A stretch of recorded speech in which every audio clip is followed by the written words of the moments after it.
A tape or an indwelling valve allows the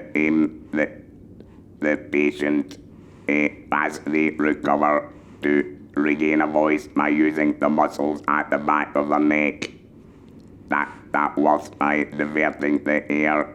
I will show you.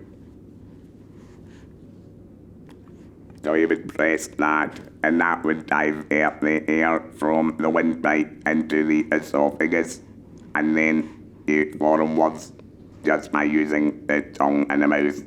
So that's a tape, and over 90% of laryngectomy patients are fitted with one of them at the point of the operation. It gets changed about once every 6 weeks to 3 months, depending on how much you speak and whether the valve starts to leak. However, the other 10% of us are given an electrolarynx. Although the handing out of electrolarynxes are a bit patchy across the NHS, some people have to fund them themselves, but in most cases people are given these devices and they learn how to speak by using the vibration which is inserted into the neck, and then the same muscles at the back of the throat and the lips and tongue, and then form the words.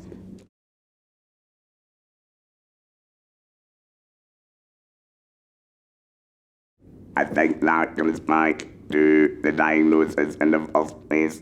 I think what would make it a lot easier for patients is for, in between the diagnosis and the actual treatment, for the patients to meet other laryngectomies who have had the treatment. You can imagine that when you're actually told by a consultant that you have laryngeal cancer of any type, you may think the usual reaction is, I will live. But in fact, that was not my reaction. It was, you can't possibly take my voice away, because my voice is my personality. So it's quite a devastating thing to be told. However, if you get the opportunity to meet post-operational laryngectomies, they can show you how to regain a voice. I, in fact, do that now with laryngectomies who are about to go through the operation, and I also help people who are given electrolarynxes to learn how to voice using this machine. Getting used to an electrolarynx and being reasonably fluent with it is not as easy as I may make it look. So over the last 5 years, I have developed a method of doing this. That is what I help new electrolarynx users get used to: how to phrase, how to enunciate, how to raise and lower the voice, and that helps a lot in communication.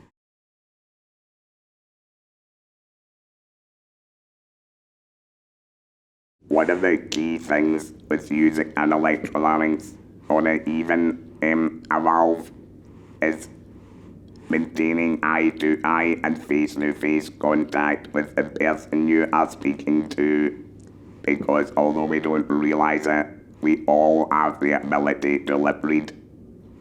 And as someone is talking to you, if you can't quite make them out, if you look at the lips, then very often you'll be able to see a lot clearer.